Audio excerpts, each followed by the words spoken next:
coordinated with your airplane here. I am color coordinated today. Not on purpose, though. Now, what is this airplane called? This is a Gobosh G700. Now, how did you get involved with the Gobosh people? Long story. Basically, started a flight school in May. Basically, one of the guys at the airport had a Gobosh and became friends with him, and he only instructed on the weekends, so we started instructing in it as well, and partnered with him to be basically the exclusive sales agent for Florida. Now, so how long have you actually been in the light sport industry now? Well, I've been flying for the past decade, but it's been in the light sport industry since about May of last year. And what type of facilities are you operating out of? We're at an office out of our FBO at the Orlando Popke Airport, X-Ray 04, and we've also got our aircraft hangar as well, and then for our maintenance arm, it's based at Hangar 13 at the Orlando Popke Airport, where we keep the Gobosh airplane as well. Chris, what is this airplane powered by? It's a Rotax 912, 100 horsepower. Now, what kind of performance do you get out of it using that engine? Well, this plane will do about 110 knots pretty easily. Whereas planes I'm normally used to flying in the light sport category, like the Remos, you're looking at 100, 105, it's burning about 5 gallons an hour. The Gobosh will do that at about 3.5 gallons an hour. And what type of climb rates would you be getting out of it? Oh, it depends on the load. Anywhere from probably at worst, 700-800 foot per minute. And what kind of stall speed comes in at? In like the high 30 knot range, depending obviously on the load.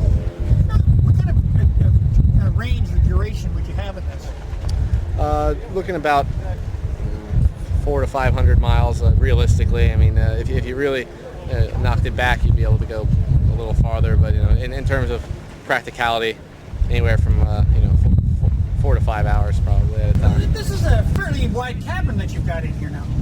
Yeah, it's 44 inches, I believe. And is this like a standard instrument panel or an instrument? This is actually, believe it or not, in the Gobosh, the bottom end of the panel is a single Dynon display unit, LCD screen, whereas this is the S model, which is the 6-pack, and the reason that the 6-pack is more expensive in the case of the Gobosh because these are all fully certified instruments, expensive instruments, which is why Dave chose this outfit. He was just more familiar with the 6-pack. Now, control system-wise, what exactly are we using for controls? You've got dual sticks? Yep, dual sticks. You've got rudder pedals with toe brakes, which some of the light sports aren't going to have toe brakes. You've got a cast-ring nose wheel, so a little getting used to if you're used to a steerable nose wheel, but not much of a transition. And how are the flaps activated? The flaps are activated by the bar right here, so not electrical, but and the flaps are a little different on this too, aren't they? Well, there's split flaps. Yeah, can you just deploy them here? Yeah, so they're not actually part of the wing, they're just underneath to create drag rather than... Exactly. Now, a lot of storage space in the airplane too, by the looks of it. Yep, you've got these compartments as well as this whole area back here. And what's this unit that's out on the back wall here? That has two functions. It's either a control lock or your tow bar. So you can just fit that right onto the front wheel and just for storage or... yeah, for moving the plane around pretty easily. It's a cast-ring nose wheel. It can be a little tough if you're just pushing it around. We're down in Florida. It's a little hot down here. Do we have ventilation coming through the cabin? Yeah, we've got actually great ventilation in this plane. You've got these vents which you can aim at your face very easily, and get a lot of airflow through the cabin. But most importantly, it's got an exhaust vent. So as the air's flowing through, it's also flowing out. So you've got this constant stream of air coming through the cockpit because the low-wing airplane tends to get hot in the sun. This isn't bad at all. It's actually a little better than a lot of the high wings I fly. So. Well, I'm from Canada. It's cold up there. Is there any heat available in the cabin? We've got a heating system as well. Just pull the knob with the vent, and you've got heat. And where's the throttle located in? Throttle, you've got dual throttles. Here.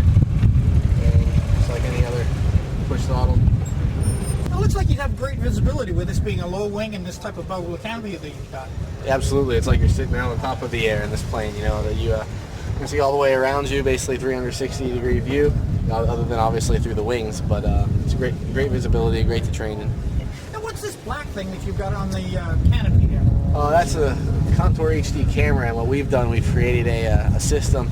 Basically, one of our partners is an electrical engineer, so he came up with a system that removes the internal mic, and instead we can plug into the headset unit. So not only will you have hours of HD video, which is digitally stabilized, but you'll also be able to plug in, get all of the air traffic control communications, as well as your intercom communications. It feeds right off of the headset, so no engine noise. It's silent, and great training aid. Also for keeping track of your flights. It'll record 5 hours of video on the card that we include with it.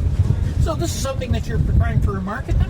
Yeah, this is kind of our test for the product. We thought it'd be useful for our flight school, and then everybody else started telling us that they were pretty interested in it. So right now we're looking to make them to order, and they'll retail for about $700, which will include like the mount, the camera itself, and the wiring and circuits that we created to be able to listen to the intercom and the headset.